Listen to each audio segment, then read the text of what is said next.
view of that. And then we'll go into a major work that had published just a couple of weeks ago, 2 or 3 weeks ago. It's now available, of course, on Amazon, and it's entitled American Crisis, Cultural Marxism and the Culture War, A Christian Response. And it's as I said, a major work of study, about 450 pages. You don't have to memorize it, however. Okay. Just read as much as. All right. Bye. And we'll spend a lot of quality hours unpacking some of the major themes in that particular book. Yeah. Thank you. I thought I just did. You did. What's over there? That's yours, and I just got this other one. Okay. So again, we will begin in just a few minutes here after we've had more log in. And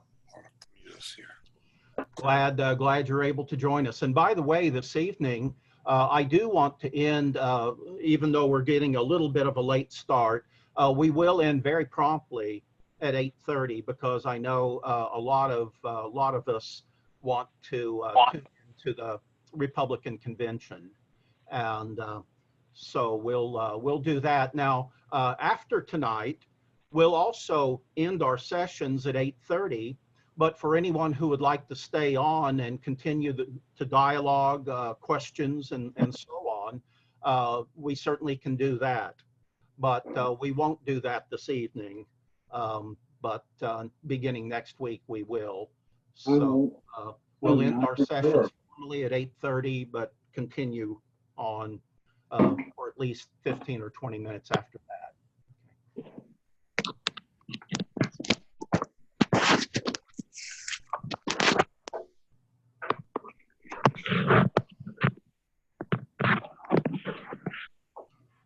You have to give it a chance, Ben. It hasn't started yet. You don't know yet.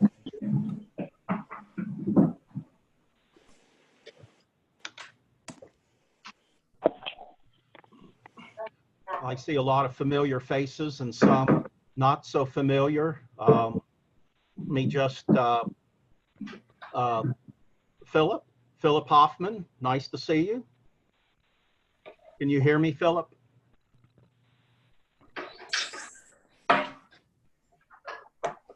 Philip, you can press the space bar on your computer. There we go. Yes, what was your primary interest in a course like this? Just very briefly, and I'll ask 3 or 4 others as well. Well, I just have been forced by what's going on in our country and our streets to pick up the Constitution on July 4th and reread it and the Declaration of Independence. And, you know, I'd like to find some more practical ways to communicate with people besides Facebook, but I'm just trying to discern how to respond and what my call is in the midst of all this, and have been reading about the 1619 Project and BLM, and trying to understand how to respond sensitively about injustices, but yet not buy into Marxism, which I see as a real danger.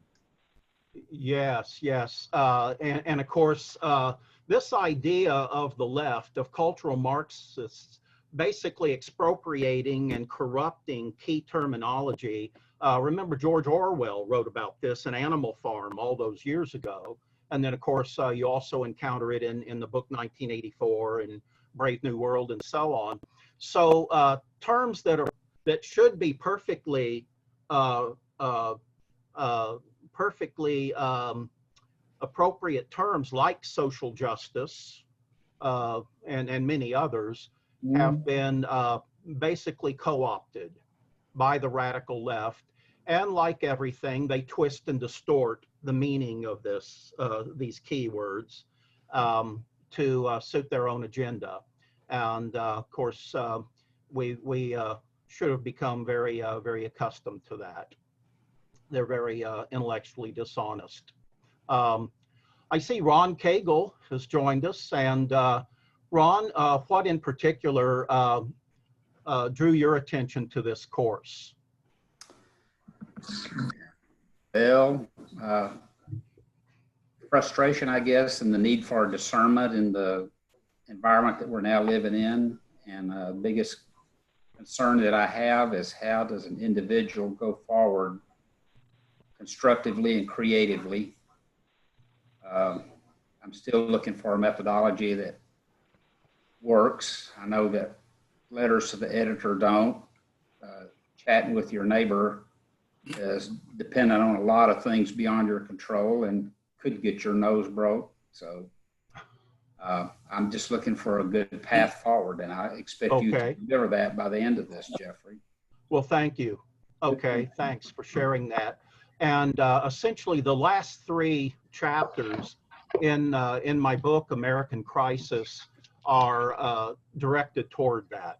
And that is after a thorough exposition of the problem and the issues that we face, what can and should we be doing to prepare for what's coming in the future, a society and a culture that's becoming obviously increasingly corrupt and dysfunctional and so on.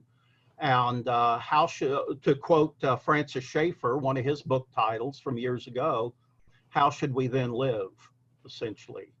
So that really is the last 3 chapters in the book.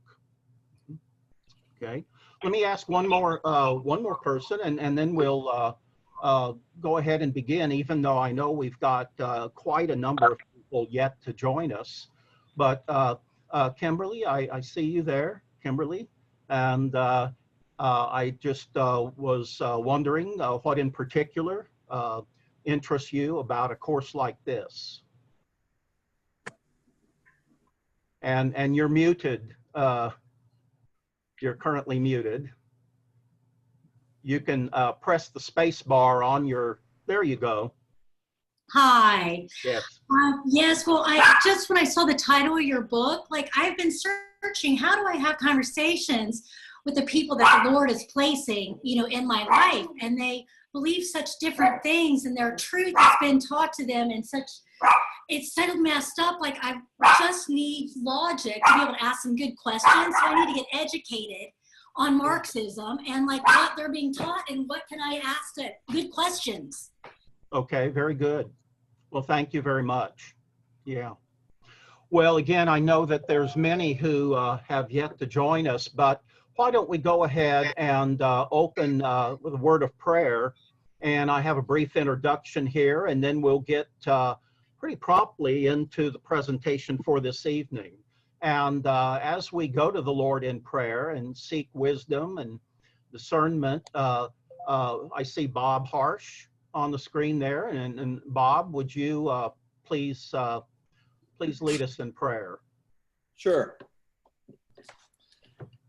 Our God and Father, I'm thankful for this opportunity to be with some old friends and some new friends. I'm thankful for Jeffrey and his willingness to look carefully at things and try to get the truth out on various issues. I'm thankful for his dedication to educating us. I pray particularly for this this first lesson tonight, that the ones that are trying to still get on and having difficulty, that they would be able to figure it out and get on. I pray that that Jeffrey will be able to present it in a way that he would like to. We ask for your Holy Spirit's help in that. I pray for our nation in this time of crisis, that probably we wouldn't be on this if we didn't realize that our nation is in crisis. Help us not to give up. Help us to be able to find answers that at least in our small way we can help. But we just ask your blessing on our time tonight. And I pray in Jesus' name, amen. Amen. Yeah. Thank you, Bob. All right. Well, I'm getting phone calls and text messages, people that I guess are still struggling to connect with us.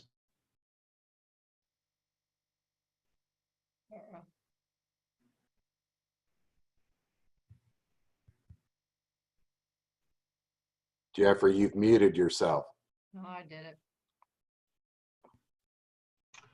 All right, I was saying that we still have quite a few people who have not joined us yet, but we need to go ahead and get started. We do want to end promptly tonight at 8:30 because I know many people are eager to see the third night of the Republican convention. Now, going forward, we'll start as promptly as possible. We'll also end our sessions at 8:30. But for those who would like to stay on beginning next week and beyond, for those who would like to stay on and continue the conversation, questions and clarifications and that sort of thing, we'll certainly be open to doing that. But tonight Can I we'll jump just in for a end minute? promptly at 8:30. Jeff, just real quickly, we're having an issue. The issue that we're having is that I have multiple people who are logging into Zoom and using their email address and then this word seminar instead of their personal password. And they've tried it so many times it's locked them out. So that's been the issue, and we're working on resolving that. And then as soon as I reply to everybody who's having that issue, I will then get the class notes out to the people who joined right before class started. Okay. Okay, but that's what the issue is. They're just putting the wrong password in at the wrong place. Okay. And then, but if you do that 3 or 4 times in a row, it will lock you out. That happened to me. When you Okay. say your personal password, what password are you talking about? Whatever password you set up when you signed up for a Zoom account. Okay. Not our email password, but our Zoom password. Right, so you would type in your email address and then your Zoom password, and then once you get into Zoom, then you type in the meeting ID and the password seminar. Perfect. Thank you. And I think there's some cross connect there with the different passwords. So I'll call David Ott because he just called me. Okay. if any of you are in contact with people who are having problems getting in, that seems to be 90% of the problem. So I would love that help. Thank you. Okay, and otherwise, if everyone would mute themselves so we don't get too much extraneous sound effects. So, well, this is a seminar course. It's an in-depth study of the origins and the manifestations, and by the way, the consequences of America's culture war, and what Christians can and should do in response. And I know that very idea of culture war,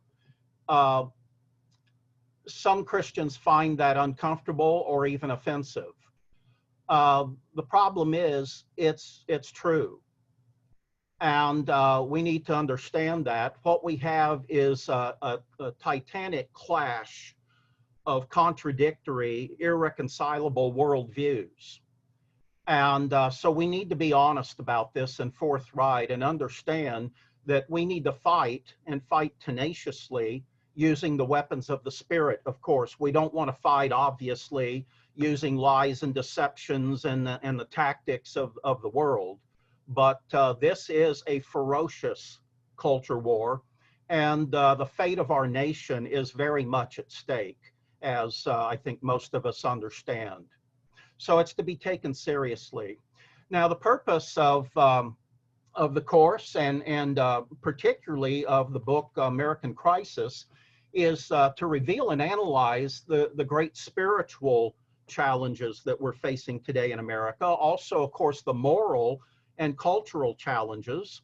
And when we look at, for instance, the political issues in American society today, we understand that these political squabbles are merely, for the most part, they're just the superficial manifestations or expressions of great spiritual conflicts that are taking place below the surface, behind the scenes. And so we want to reveal and analyze those great spiritual, moral, and cultural challenges that we face. We want to explore the historical and the philosophical origins of America's culture war, and a couple of very substantive chapters in American Crisis deal with the background, and I think you'll find that to be extremely enlightening and extremely helpful and relevant in terms of discerning our times and where some of these frankly insane and immoral ideas are coming from. What was the genesis for all that? Well, I think that those two chapters go a long way to explaining the problem. We also want to expose the serious consequences of the erosion of Christian influences in our society. It's obvious that Christianity is very much under attack. And as time goes on, these forces we face become increasingly aggressive and strident. And then also we want to challenge Christians to become better informed and more actively engaged in these great issues of our time, so that we can truly fulfill our calling in Christ to be a source of love and light and hope and truth. And this in the midst of a society and a culture that's rapidly disintegrating and descending into greater and greater depths of spiritual darkness.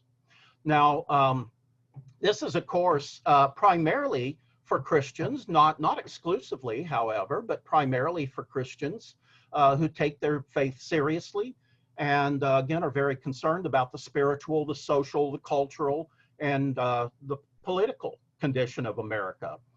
This is a very critical time in our nation's history. The moral and the spiritual influences of the past are very quickly dissolving. And there are absolutely insidious forces at work that are literally hell-bent on destroying anything good and decent that might remain in our society and culture. The result is that America is becoming increasingly immoral, increasingly chaotic, and of course, increasingly dysfunctional to an extent that was virtually unimaginable just a few decades ago. Now, as the theologian R.C. Sproul once observed in one of his books, quote, "I doubt if there has ever been a period in all of Christian history when so many Christians are so ineffectual in terms of shaping the culture in which they live, as is true right now in the United States." That's pretty sobering if it were true. And of course, it is true. Let me reread that. And I feature that quote 2 or 3 times in my book. This is R.C. Sproul. "I doubt if there has been a period in all of Christian history when so many Christians are so ineffectual in shaping the culture in which they live, as is true right now in the United States." I mean, this should be a source of great shame, to say the least. And what's desperately needed today is a new Christian consciousness and a holistic understanding of Christian discipleship. You know, oftentimes, all evangelical churches purport to teach discipleship to some extent or another. But you'll notice that oftentimes their conception of discipleship is defined very, very narrowly. Essentially, their concept of discipleship is tantamount to what we might call pietism. And pietism is this idea that to be a disciple of Christ requires that we maintain a regular devotional life, prayer, and so on. Obviously, we need to be attentive to the needs of our family. We also need to be attentive to our responsibilities in our local church.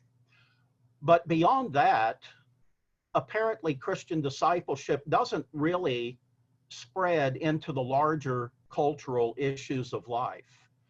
And yet, as Francis Schaeffer emphasized so much, pietism is probably the foremost problem in evangelical Christianity today. What we need is a broader, a more holistic, a more comprehensive understanding of Christian discipleship. Now, a lot of people like to pretend that so much of what we're facing today in our society is merely political.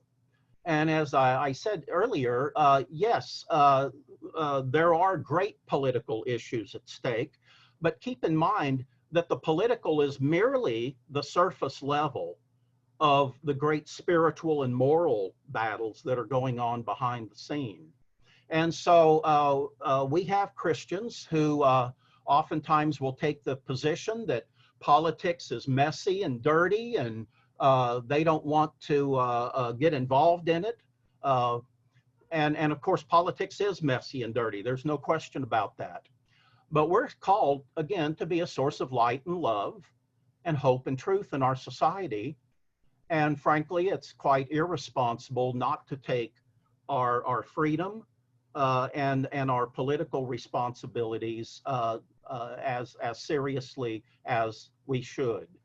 So the question really is this, and that is, will Christians in America today really rise up and meet the challenges of our day, or will we meekly submit and go with the flow? Too many are meekly submitting and just going with the cultural flow. Will we exhibit the faith and the courage that's necessary to confront these ominous forces that are corrupting every aspect of our society and culture? Or have we as Christians become so acculturated, so compromised, and so caught up in the values and the priorities and the agenda of this world that we have very little time, very little energy, and very few resources left for the things that truly matter? And that, I think, stated succinctly, is the essential message of our course. Now, this is a 12-week course. It's based primarily on the two books I mentioned earlier. First of all, the first couple of sessions will be the C.S. Lewis book, C.S. Lewis on Politics, Government, and the Good Society.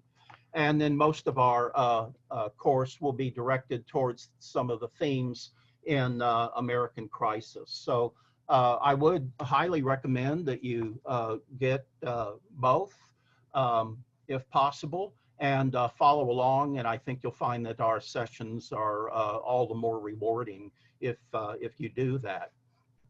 Now, I also think you'll find both of these works to be very substantive, very informative, very challenging, not challenging to read necessarily, but challenging in the sense that both of these books really call us to a wider scope of discipleship than is oftentimes presented.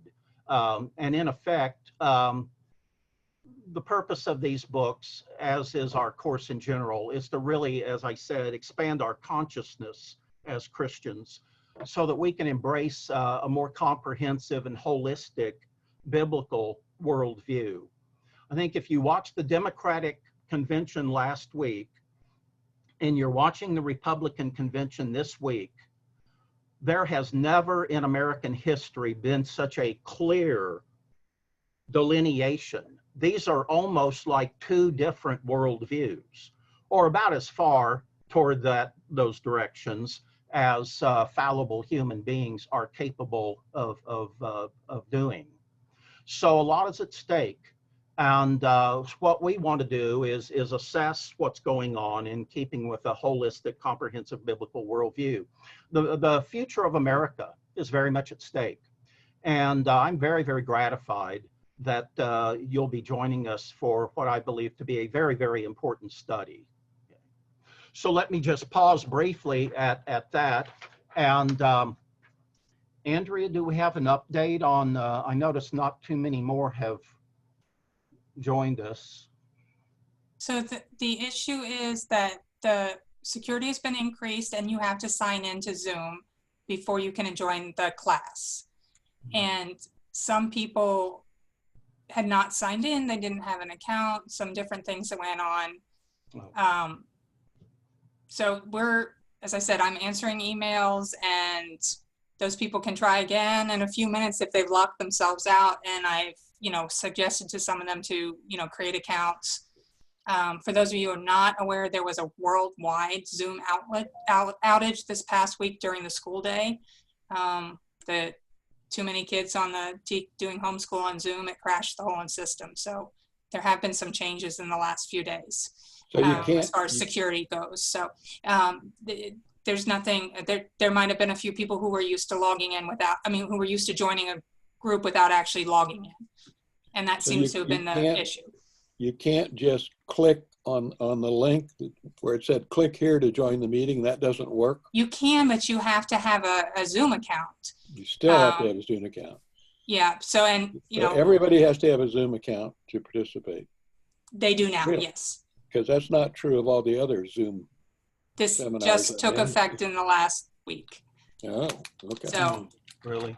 that's the setting was updated on our class to require that. Wow. I can look into possibly taking it off. It was turned on by default. So I can look into possibly taking it off for next week, but I can do some research as far as, you know, somehow to make it easy to get in. But we are recording. And I am working on adding everybody who registered within the last 2 hours to our mailing list, and then I will get a new email out. So that's just going to take me a few more minutes. A normal Zoom account, you're limited to 45 minutes. Is that going to be an issue? No, this is a paid account. We're limited to 24 hours per meeting and 100 people. And if we exceed 100 people, we will upgrade to the next level. So we're at 70 some odd right now for this class. Okay. All right. Well, again, our apologies for the complications, but such is the world in which we live. Now, what I would like to do here is transition to the beginning of our 2-week review of the book C.S. Lewis on Politics, Government, and the Good Society. So if I can manipulate this correctly, we'll begin our PowerPoint presentation for the evening.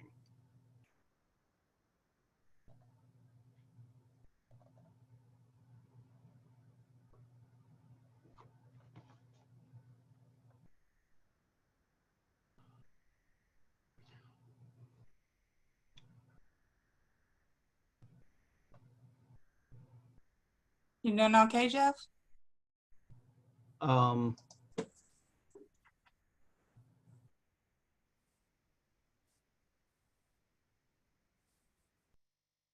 Yes, I'm ready to begin it. Is it appearing on? Not yet. Okay. So you want to go press the big green share screen button, and then select the one that has your PowerPoint in it. Not share your whole screen, but just your PowerPoint. Yeah, that's right now. The PowerPoint itself is filling up my whole screen. Yeah. Can you minimize it?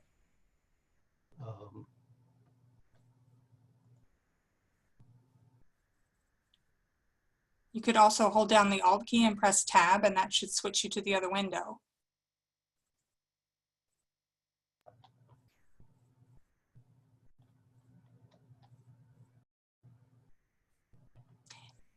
And I do see people who were previously having issues are now joining the class. I see some of the people coming in that had contacted me with issues. So for Jeffrey's issue, I've had this in the past. If he is not made a host or a co-host, he may not be able to share his screen. And so we did this about 2 hours ago. Jeff and I went through with the same settings that we currently have. Okay. And yeah. So Andrea, I'm seeing just a menu over here beside the PowerPoint slides. Okay. And Jeff, I'm gonna turn my mic and my speaker off, and I'm gonna jump in. Okay. Okay. Please I'll be there. do. Just give me just 1 second. All right.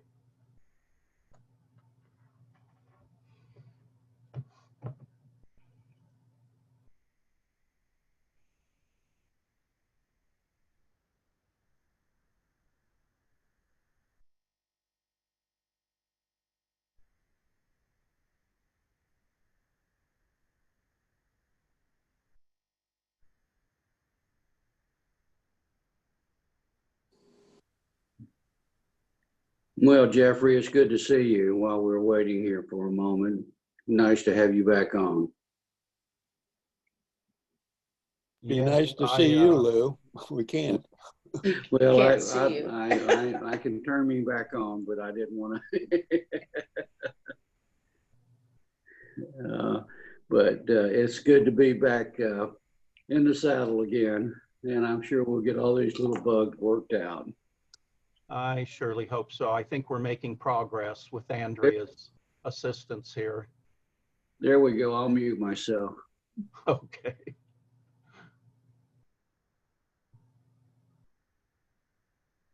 I've got a PowerPoint showing. Okay, so everyone has the PowerPoint on the screen now. All right, Yeah. well, this is our Areopagus ministry.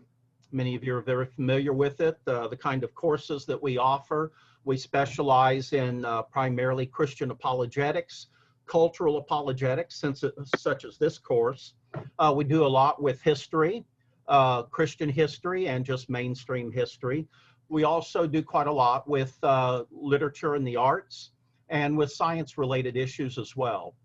So you can see there some of the topics or some of the categories of courses that we offer. So tonight it's C.S. Lewis on Politics and the Good Society. At least this will be the introduction to that.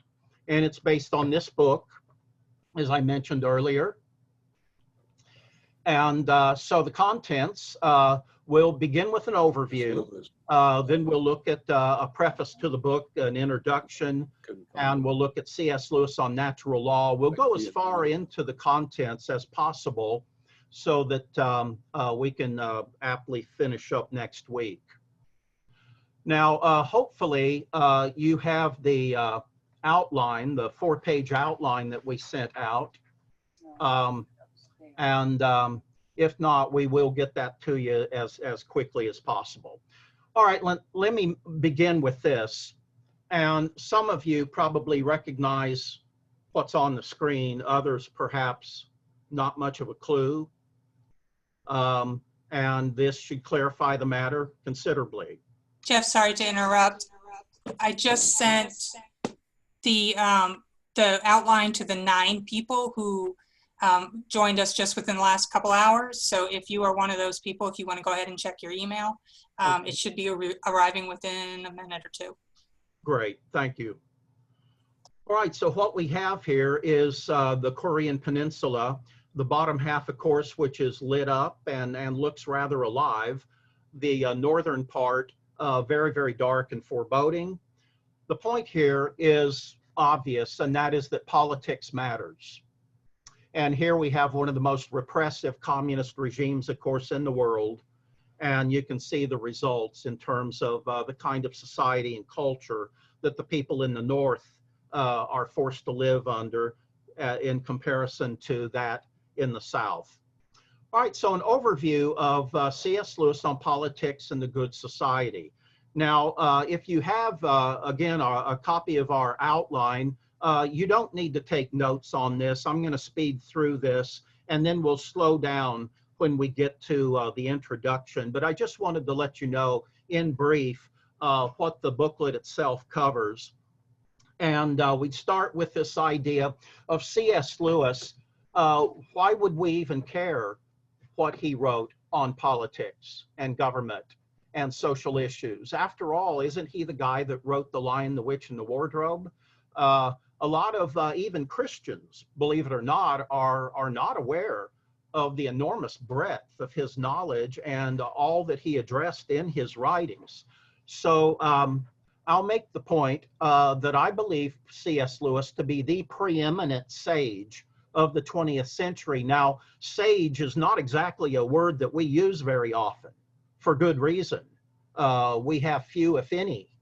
But I do believe that probably he rises to that level.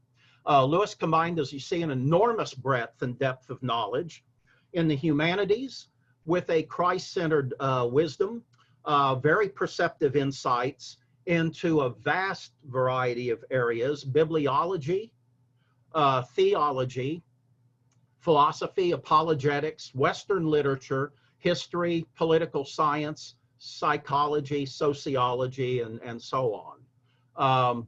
We'll unpack that a little bit more in a few minutes. His views on politics and government, therefore, I think, should be taken very seriously. I mean, this was a serious Christian thinker. Then we'll move on into the area of natural law.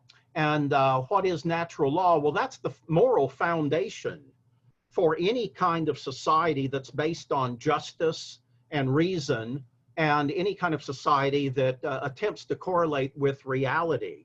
Unlike socialism, communism, and so on, which are based on utopian ideals, which will never be affected given the realities of human nature.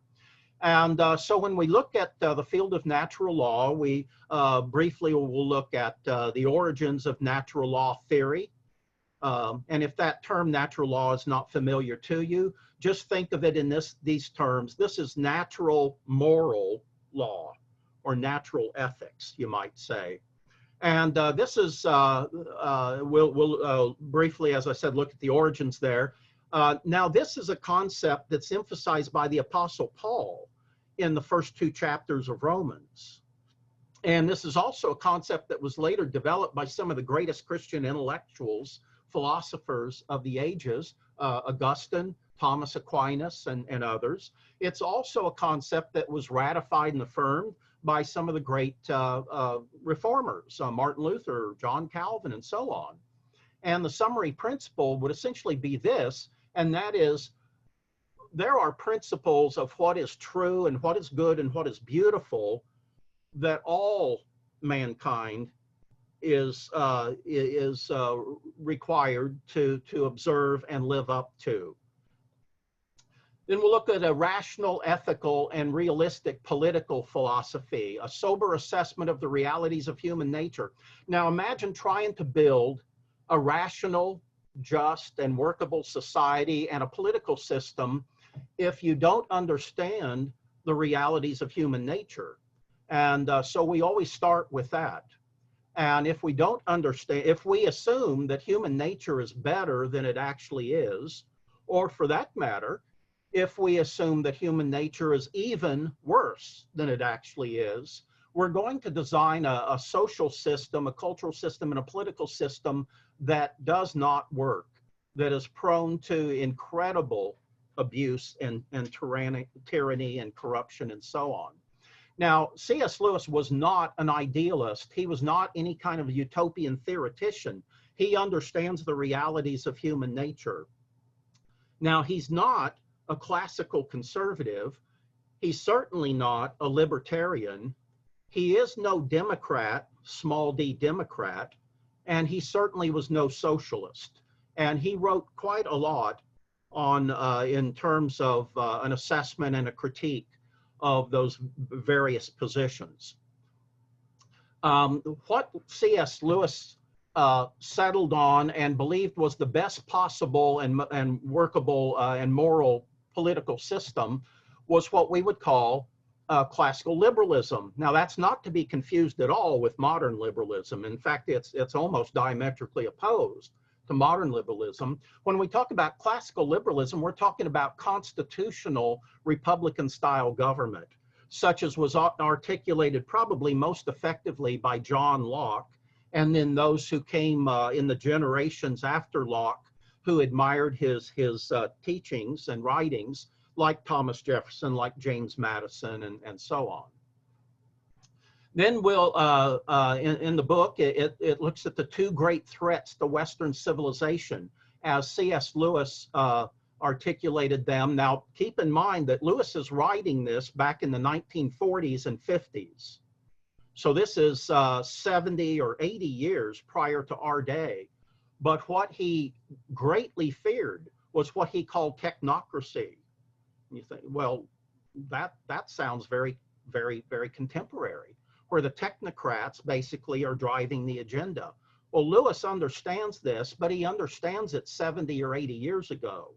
And also this idea of a global world welfare state, which he saw as a massive fraud and something that was bound to lead to a repressive, radical socialistic system, not just in Britain and America and the rest of the West, but worldwide as well.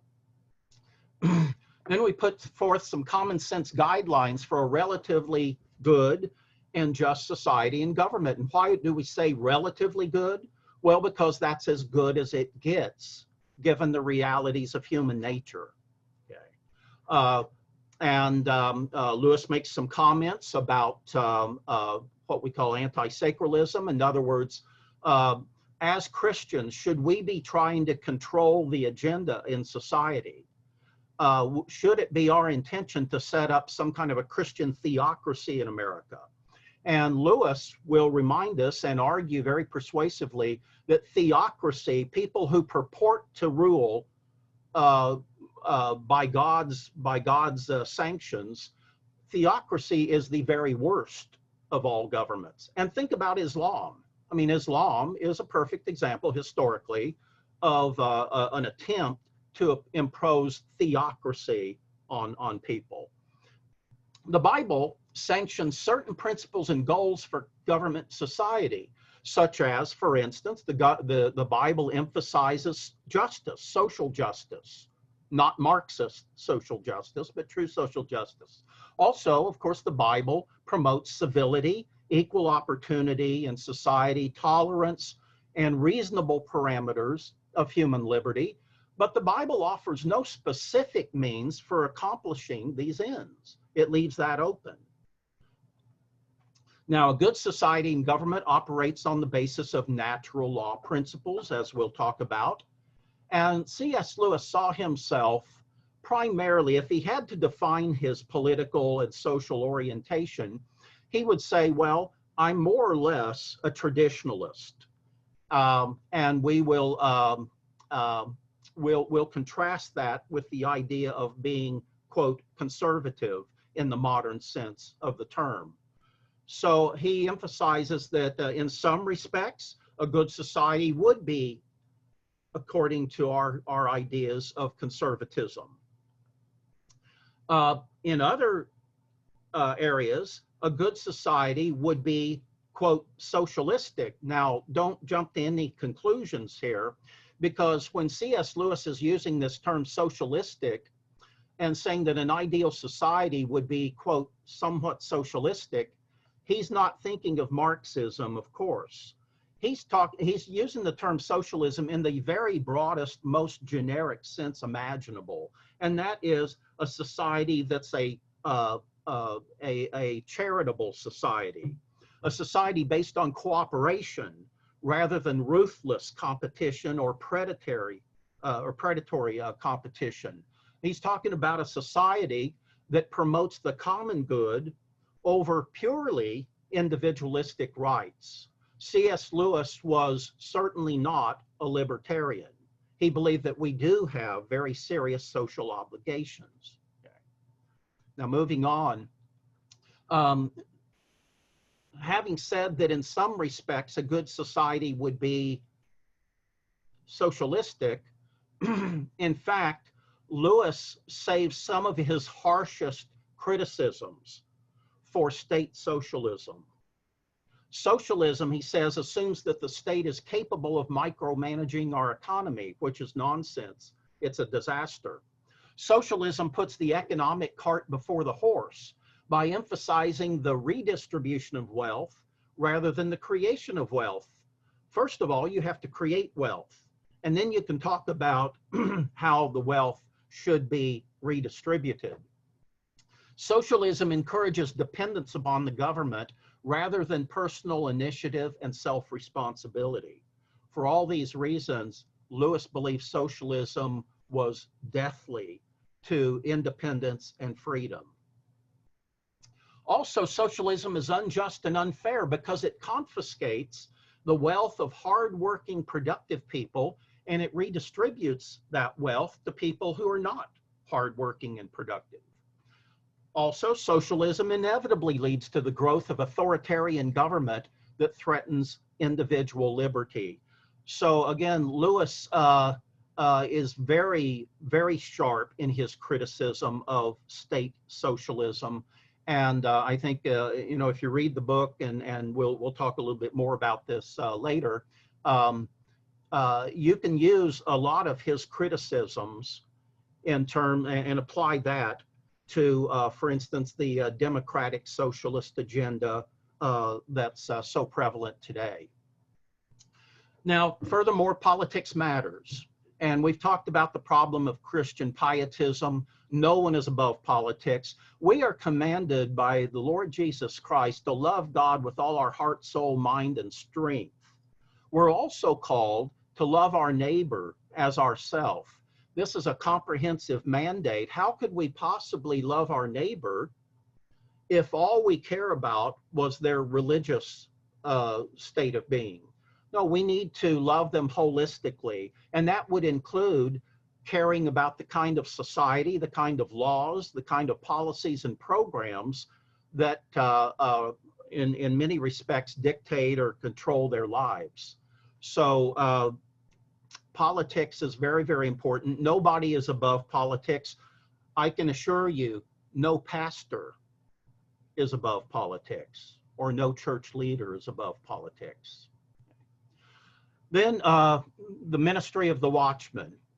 Our primary calling as Christians is not that of a political partisan.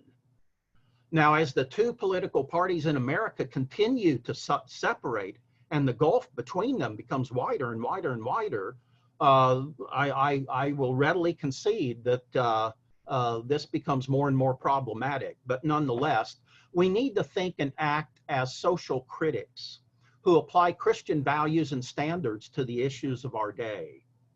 And again, our calling is not to be a political partisan necessarily. And then lastly, Christian citizenship responsibilities, and we'll unpack some of these. Christians are called to be not only watchmen and social critics, but we're called to be actively involved. In a free and democratic society, Christians must advocate and support public policies that are rational. If they're not rational, then obviously they're going to be self-destructive. Also, public policies that are ethical. Think about abortion laws would be an obvious example there, obviously, and also public policies that are realistic. Now, as a source of light and love and hope and truth, Christians need to be well informed and actively involved in the great moral issues of our time. So with that, and again, since we are running so much behind, normally I would pause for some interaction at this point, but please allow me to continue on. And we'll go into the preface and the introduction that you see there in your outline notes. And we'll start with this quote from C.S. Lewis: "Government is at best a necessary evil, but it's still necessary." A Pharisee asked Jesus, "Rabbi, which is the greatest commandment?" And Jesus replied, "Of course, love the Lord your God with all your heart, soul, mind. And the second is like it, love your neighbor as yourself." So the question is simply this: how can we truly love others if we are indifferent toward the kind of laws and the kind of public policies and programs that regulate and oftentimes control their life? Now, how can we possibly love others unless we are sensitive to and attentive to not only their religious and their spiritual lives, but also their physical needs, their material, emotional, social, intellectual, and creative needs as well? So to love others, that's a holistic injunction on Christ's part. And we have to be attentive to the total needs of the total individual. And of course, again, how can we possibly love them unless we're sensitive to those matters? Well, in fact, we cannot love them like we should. Now, here's another question. Why did such a brilliant Christian thinker such as C.S. Lewis, who wrote so extensively and perceptively on so many things that matter? He wrote on philosophy, morality, theology, the Bible, psychology, sociology, human relations, anthropology, science, and the arts. Why did such a brilliant thinker and writer have so little interest in politics and government? I said he was, in my mind, the great sage of the 20th century. Why did he have so little interest in politics and government? And the answer is he didn't. He didn't have very little interest in politics and government. All right, so let's look at the introduction. C.S. Lewis, the foremost Christian thinker and writer of the 20th century, the preeminent sage of the 20th century. Lewis combines an enormous breadth and depth of knowledge in the humanities with a Christ-centered wisdom. In that sense, he's quite an exemplar. He's a scholar, he's a philosopher, he's an apologist, a Christian apologist, one who defends the integrity of the Christian faith. He's a theologian, a literary critic, a science fiction writer, as you know, a poet, and he's also the author of children's fantasy novels. And again, it's regrettable that in the minds of so many people, about all they know him for is the last category there. He wrote some fantasy novels for children. Now, his books have sold nearly 275 million copies over the years. In a Christianity Today poll in the year 2000 of the most influential Christian books of the 20th century, Mere Christianity was number one, decisively number one. Chronicles of Narnia were number two, and the Screwtape Letters were number three. So he holds the first three positions in terms of the most influential Christian books of the 20th century.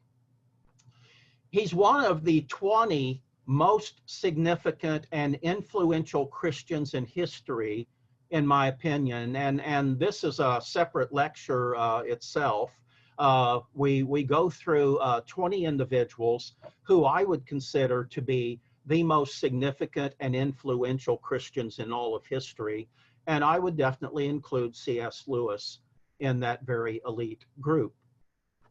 Now, he's a very sharp critic of secular humanism and of moral relativism and the destructive effects of secular humanism and moral relativism on the spiritual and the moral culture in Great Britain and the West.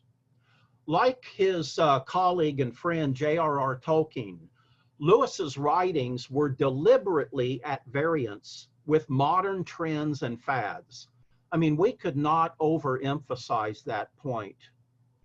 His writings are deliberately at odds with modern trends and fads, because modern trends and fads will no longer be relevant at all in a few more years. So what Lewis is interested in are these perennial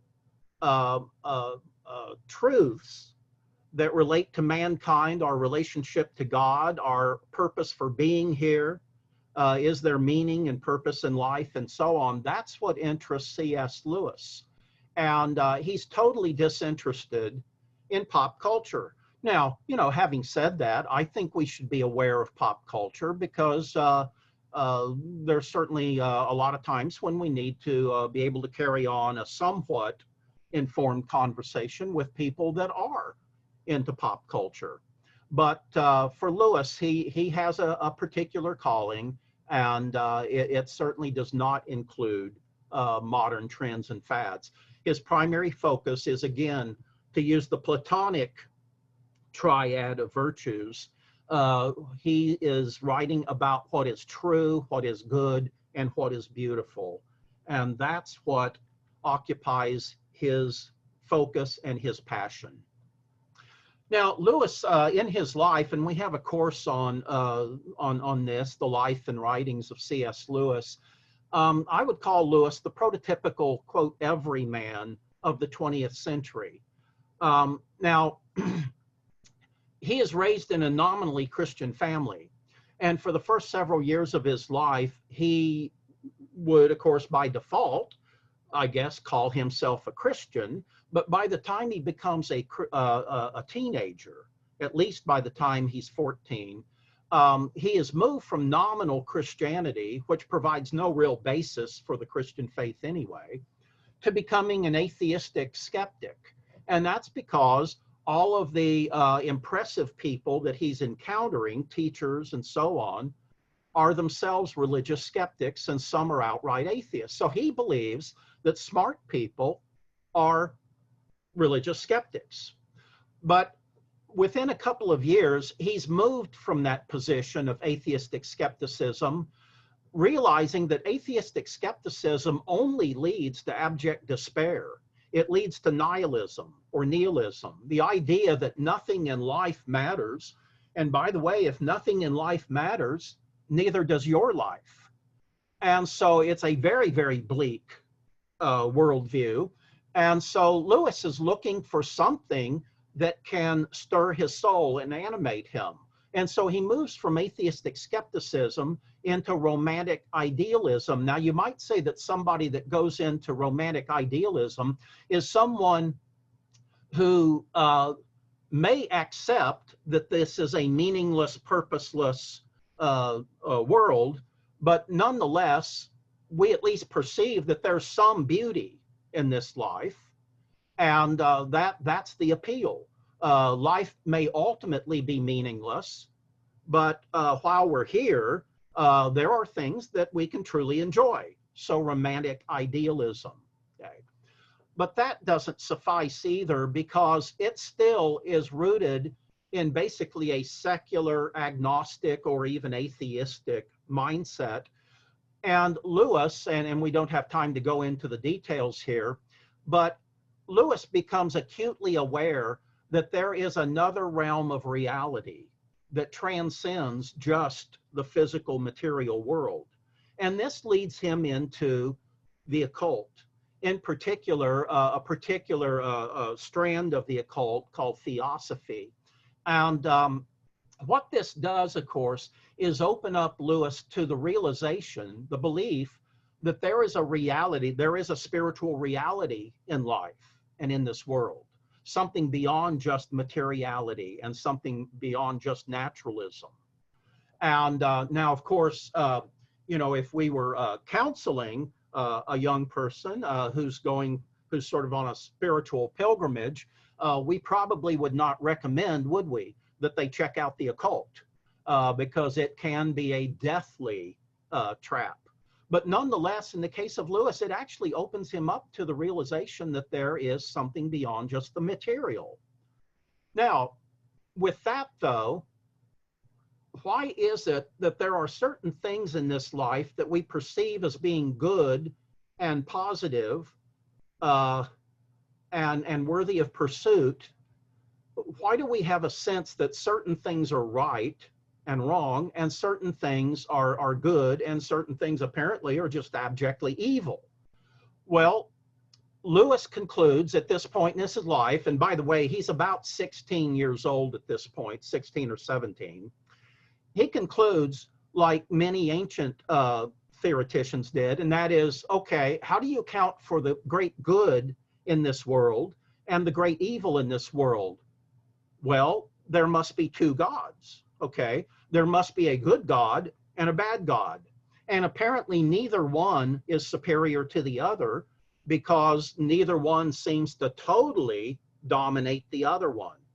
So that leads him into the realm of pantheism, and eventually from pantheism into Manichaeism, again, this idea that there's these two apparently equal and opposite forces wrestling not only for our individual soul, but they're fighting in the world systems as they currently exist. But the more he thinks about this idea of two equal and opposite forces, the less credibility it has in his mind. See, he's becoming an astute thinker. He's becoming an amateur philosopher and a logician. And this, again, for time's sake, we can't fill in the steps, but this eventually will lead him to believe that there is a God, and that this God apparently is the source of all good. So he becomes a theist. But of course, it's going to be many years after that before this general idea of theism actually translates into belief in Jesus Christ as the divine Son of God, the Savior of humanity, and so on. So in those senses, as I said, I would call C.S. Lewis and his journey through the first 33 years of his life, I would call him the prototypical everyman of the 20th century, in that he touches on most of the major philosophical and theological themes of the 20th century. And thank God, eventually it leads him to faith in Jesus Christ. Now, again, by way of introduction, Lewis would define himself as a, quote, mere Christian. And he's not so interested in the theological distinctives between the various denominations and church traditions and so on, because he believes that all true Christian denominations and all share a common core in terms of their values and beliefs. And of course, this common core, much of it is expressed in the early church creeds, the Nicene Creed and so on. But in Lewis's mind, to be a Christian means that one must believe in the Trinity, in the doctrine of the Trinity. Scripture is very clear, though the New Testament's very clear on that matter. Also, one must believe in the deity of Jesus Christ and in the carnation, that he was the Son of God, incarnated in human form. He died an atoning death on the cross for the forgiveness of our sins, and that he physically, bodily was resurrected from the grave. Furthermore, we must believe in the doctrinal and the moral authority of Scripture. And by the way, I probably should have added to that, we must believe that the Bible is historically accurate, historically believable, as well as doctrinally and morally authoritative. So you look at liberal Christianity today, liberal so-called Christianity, and the distinctives that that movement holds, and you'll notice that they have radically departed, for instance, from the moral, especially the sexual morality that's very clearly put forth in Scripture. So if you look at those points, the Trinity, the deity of Christ, the incarnation, the atonement, the resurrection, the doctrinal and moral authority of Scripture, Lewis would write in Mere Christianity, quote, that is Christianity. That is what has to be believed. So in other words, what Lewis is emphasizing here is that Christianity has an objective definition. And if we're going to call ourselves Christians, there needs to be an objective reality behind that. See, Christianity is not just whatever we prefer. It's not a smorgasbord or cafeteria style religion. There are certain core doctrinal truths without which Christianity totally falls apart and no longer is to be taken seriously. And C.S. Lewis understands this to his great credit. Now, Lewis is one of the most brilliant intellects of his day. He's a very rare Christian at Oxford University, one of the preeminent universities in the world. He is truly a man of character, and numerous testimonials emphasize that point. One of his biographers, Walter Hooper, put it this way: Lewis was, quote, the most thoroughly converted man I ever met, whose whole vision of life was such that the natural and the supernatural seemed inseparably combined. And so basically what Hooper is saying here is that C.S. Lewis had a comprehensive, holistic biblical worldview that shaped and formed his beliefs and how he lived his life. Here's an Oxford colleague who writes, Lewis was, quote, the best read man any of us is ever likely to meet. And of course, again, this is in academic circles, this is the absolute elite in academia. Lewis was the best read man any of us is likely ever to meet. Another Oxford colleague, Lewis was, quote, perhaps the most brilliant man in the world. Here's his son-in-law, adopted son-in-law, Douglas Gresham, who lived with Lewis for many years as he was growing up, knew him very well, who writes, Lewis was the finest man and the best Christian I've ever known. That's coming from somebody who basically grew up in Lewis's household. And he knows everything that's going on behind the scenes in Lewis's life and how he talks and how he thinks out of the public limelight. And this is his assessment. He was the finest man and the best Christian I've ever known. Now, if we think in terms of Lewis being a great 20th century sage, is there anybody else who we might put into that category? And again, if we had more time and we could open things up, I would ask for your insights into these three that are depicted. One or two of these might be very familiar to you. On the left there, we have G.K. Chesterton, and probably no Christian influenced C.S. Lewis more than G.K. Chesterton. He was of the previous generation, but wrote very eloquently and effectively on Christian apologetics and other issues, and Lewis very much admired G.K. Chesterton. The person in the center, many of you would identify as Dietrich Bonhoeffer, and a man who probably doesn't need too much of an introduction. Let me just say this. Right before World War II broke out, Dietrich Bonhoeffer left Germany and came to the United States, where he taught at Union Theological Seminary in New York City.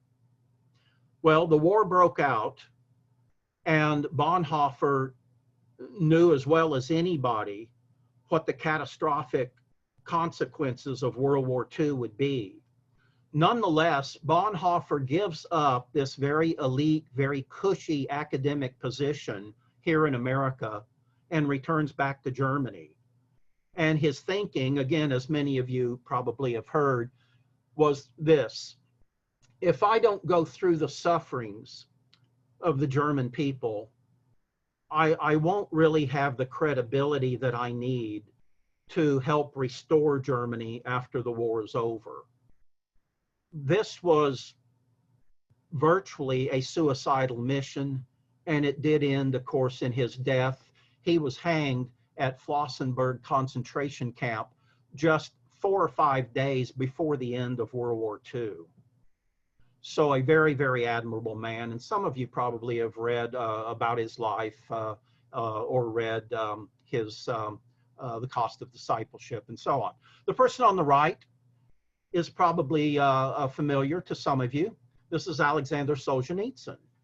And had my book, American Crisis, not been sufficiently long, I dearly wanted to include Solzhenitsyn's speech at Harvard in 1978.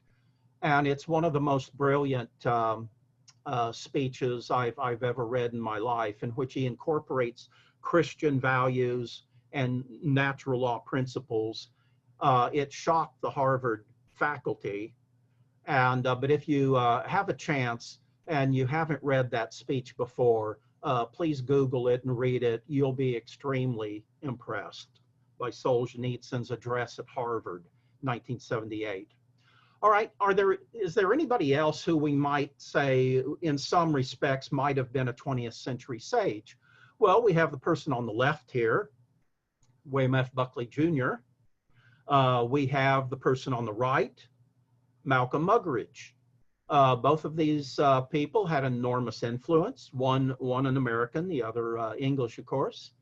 And both of them very worthy of our attention, of reading their works. They were both profound thinkers. Is there anyone else? Well, I'd say the person on the left, and again, he's probably familiar to many of you, that's Francis Schaeffer. And Francis Schaeffer probably did more than any other single Christian in the 20th century to develop the field of what we call Christian cultural apologetics, which is basically our course. So Francis Schaeffer. And then the one on the right is Richard John Newhouse. And again, in both Catholic and in Lutheran circles, a very, very admirable and exemplary thinker of recent times. I believe he died about 10 years ago or so. Beyond that, is there anyone living today? Well, here's a person worth paying attention to, and this is Robert George. And Robert George teaches jurisprudence at Princeton University in the law school. And one of the great thinkers of our time, and again, somebody certainly worth paying a lot of attention to, Robert George. 20th century sages in some respects. Now, think about it this way. C.S. Lewis is not a professional philosopher. He did get what we would call a master's degree in philosophy, but he was not a professional philosopher. He was not a professional theologian, although when he writes on theology, he writes with great perception and insight. He is not a professional Bible scholar. He's not a professional historian, although he writes a lot, he integrates a lot of history. He's not a professional psychologist, of course, but take a little bit of time and read his chapters on psychology and mere Christianity. They are just absolutely brilliant. Not only his critique of Freudianism, but the other insights that he conveys as well. But he's not a professional psychologist. He's not a professional social scientist. Nonetheless, Lewis writes on all these in all these areas, and he thinks and writes with great perceptivity. So again, my point being, he's to be taken seriously. Now, Lewis never wrote a book on political philosophy, but he integrated his ideas on political philosophy into several books and articles. And that's the basis for the book I wrote, C.S. Lewis on Politics, Government, and the Good Society. And again, for time's sake, because we have gotten such a late start, please indulge me here so we can get a little bit farther into our study, and then we'll finish up next week. But let's look at basically the first topic, and that is natural law, the moral foundation for good government. Now, a lot of Lewis's ideas on natural law come, not all of them, but a lot of them come out of his work, The Abolition of Man. And as you see there, The Abolition of Man is an analysis of the philosophical and the moral decline of the West. Now, again, remember, this is somebody writing 60, 70, 80 years ago, and he sees very perceptively the trajectory of Western civilization, the gross immorality, and the moral destruction that's taking place in England, the West in general, also the United States, of course. And so this book, The Abolition of Man, which some C.S. Lewis aficionados think that this is his greatest work, but it really is the foundation for his political philosophy. So we've used this term natural law several times. I wrote a booklet on it several years ago. You see the subtitle, and that is the moral foundation for social and political civility. If we ever needed social and political civility today, it would come through recovering these principles of natural law. And in terms of what it is, Lewis refers to it as the Tao. Now, in ancient, 19th century, early 20th century English interpretations of Chinese, it was spelled T-A-O, but it was always pronounced as in D-A-O. In other words, the Tao. And the Tao literally means the way. And these are the generally accepted standards for self-evident truths regarding right and wrong. In other words, as the Apostle Paul writes in the first chapter of Romans, there is an innate sense that all human beings have that certain things are right and certain things are wrong. Certain things are good, certain things are evil, certain things are proper, certain things are improper. So a person may be a self-described moral relativist, but nobody lives like a moral relativist. Even moral relativists, if pressed, will admit that yes, certain things are beyond the boundaries of proper behavior and proper thinking and so on. So the Tao, the natural law, a generally accepted standard of self-evident truths regarding right and wrong. See, we're created in the image of God. Having been created in the image of God means, in part, that we have moral sensitivities, moral sensibilities. And thank God that that's the case. And this is true for all mankind. Now, whether we live up to those moral principles is a totally different matter. But these are the moral and ethical precepts that human beings sense intuitively because we have been created in the imago Dei, in the image of God. These are, you might say, the first principles of moral reasoning, or what the Christian philosopher J. Buddhashevsky says, these are principles of right and wrong. These are things that we can't know, we can't not know. Although a lot of people are in denial, but again, when pressed, they will readily concede that yes, there are certain things that we are, certain standards that we're accountable to. So that is natural law. This is how C.S. Lewis puts it. This thing which I have called the Tao, and which others may call natural law or traditional morality, this thing is not one among a series of possible systems of value. It is the sole source of all value judgments. If it is rejected, then all value is rejected. So again, this is an argument against this popular notion of moral relativism, and that is, well, I can make up basically my own standards of right and wrong. You know, I can essentially be my own God, and I just need to live up to my own standards. And Lewis is questioning and challenging that precept as being irrational and obviously fallacious.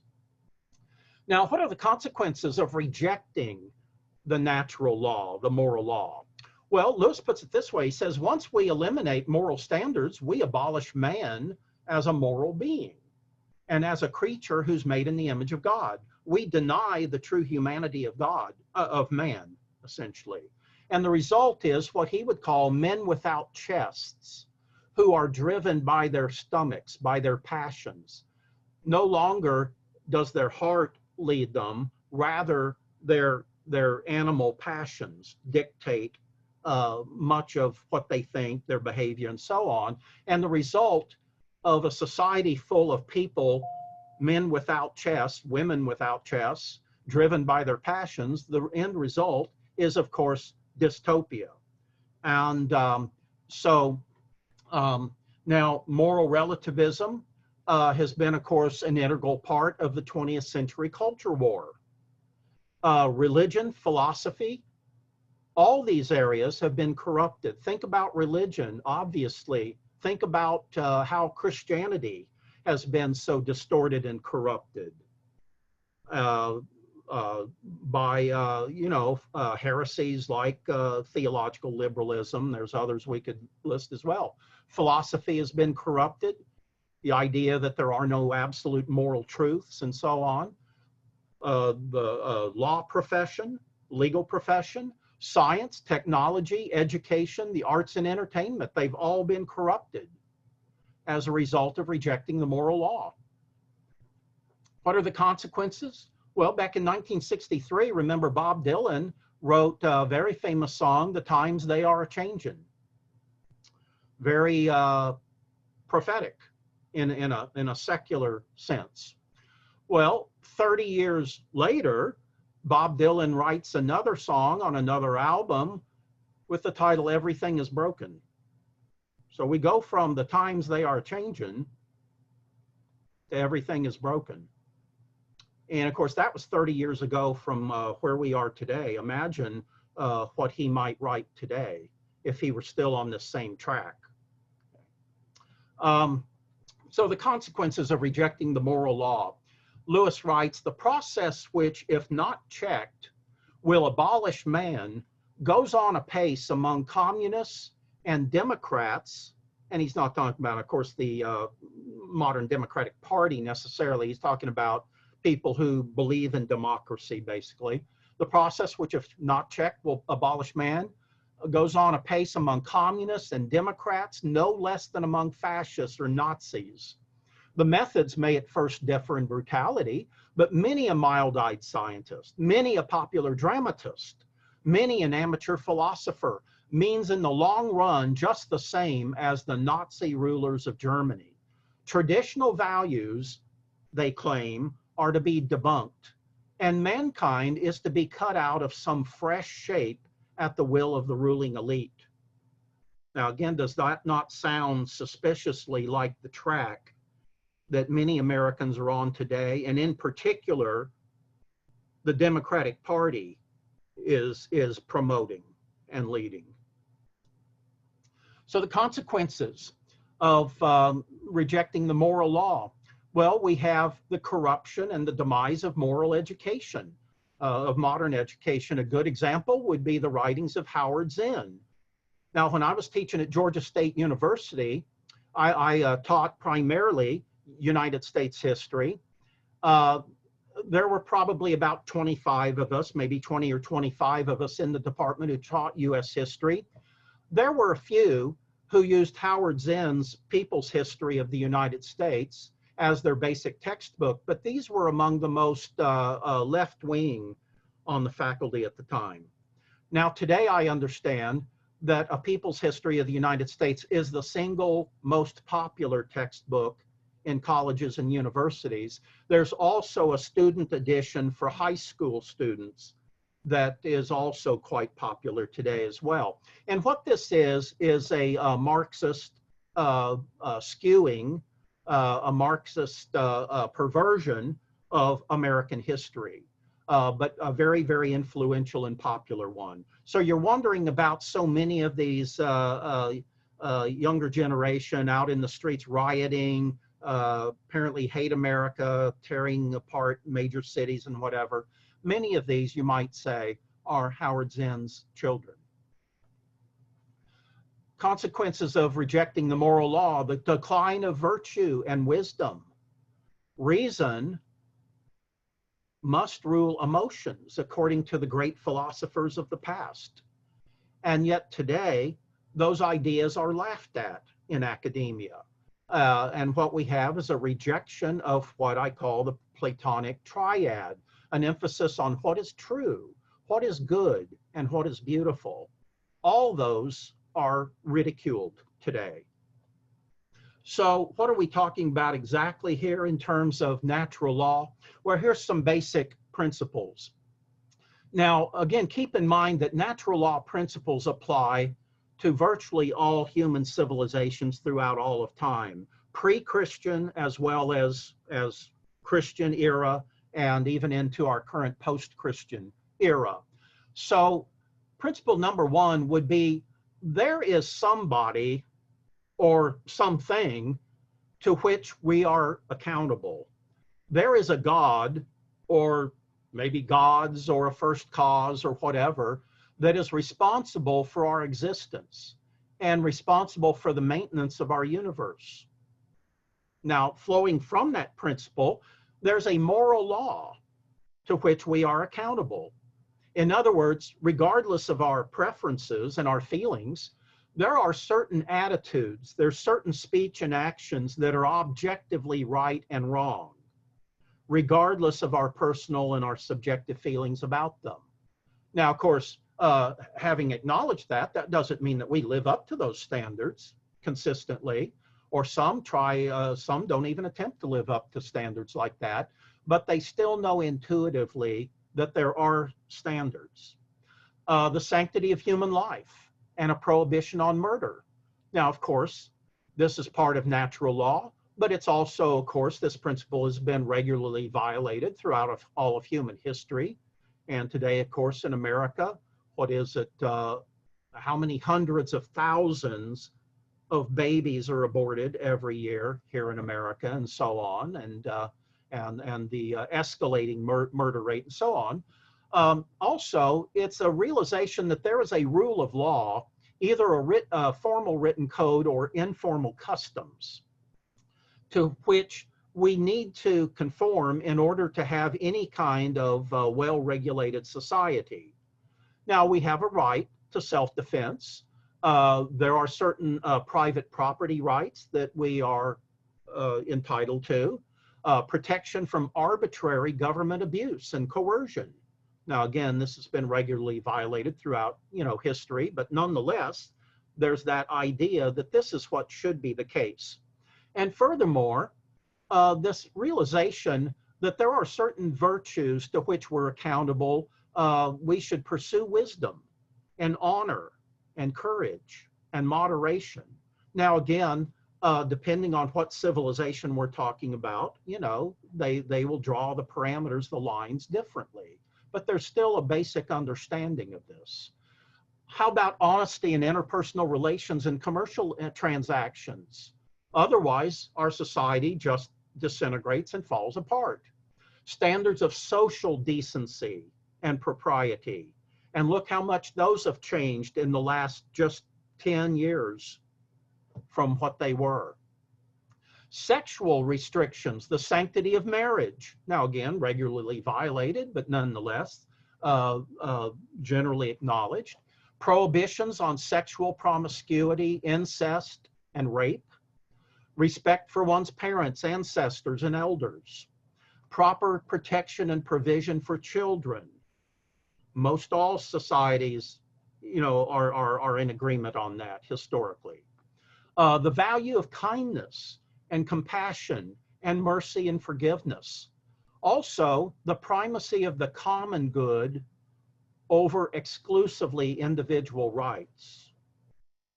That's an integral part of natural law, which is why Lewis emphasized that when he used that word, perhaps inadvisedly, but he used that word, that a good society would be in some cases or in some respects, quote, socialistic.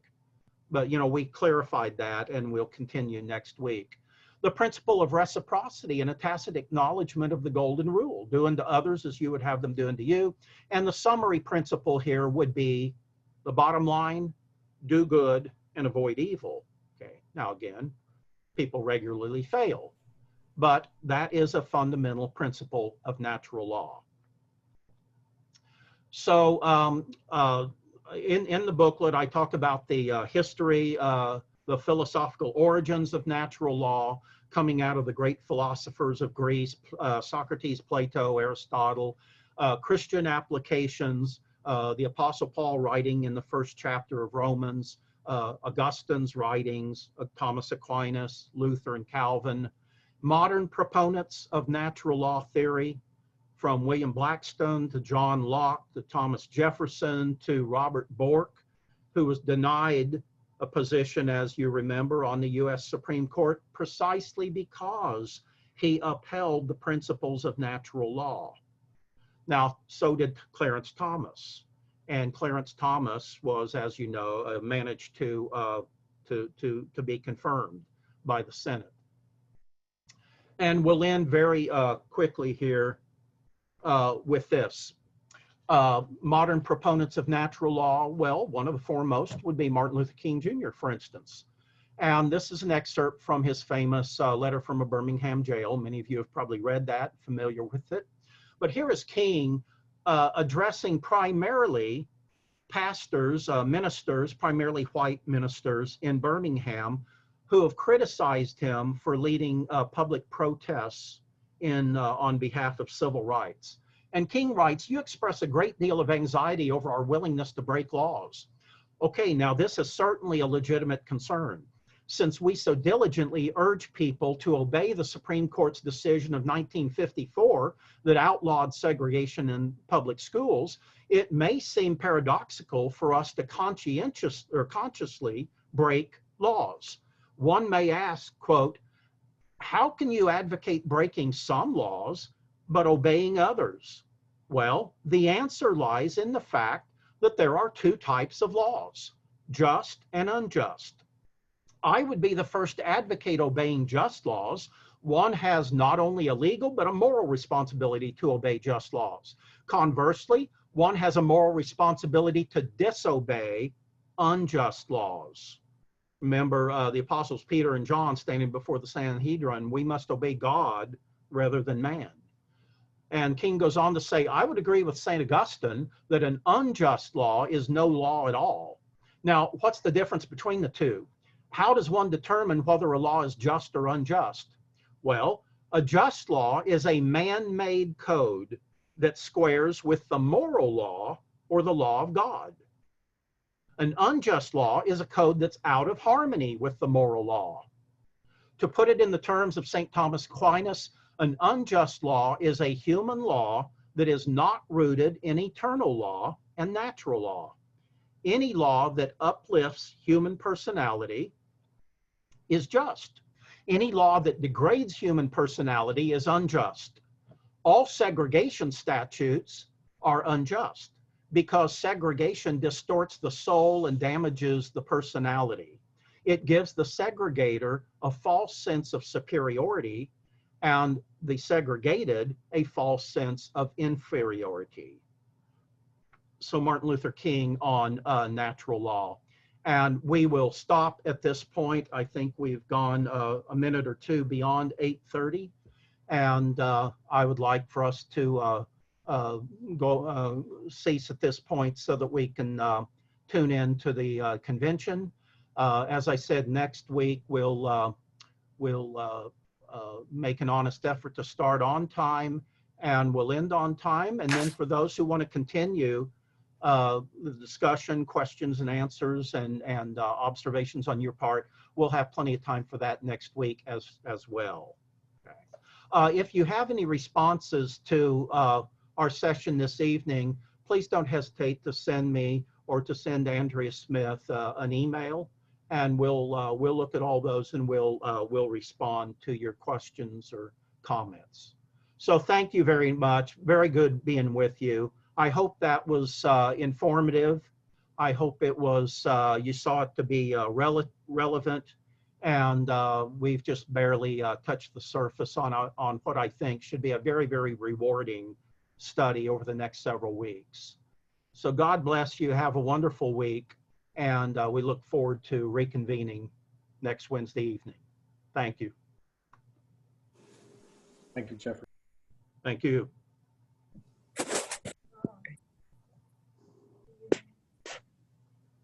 Thank you, Jeffrey. Thank you. Appreciate it. Thank you, Jeffrey. Thanks.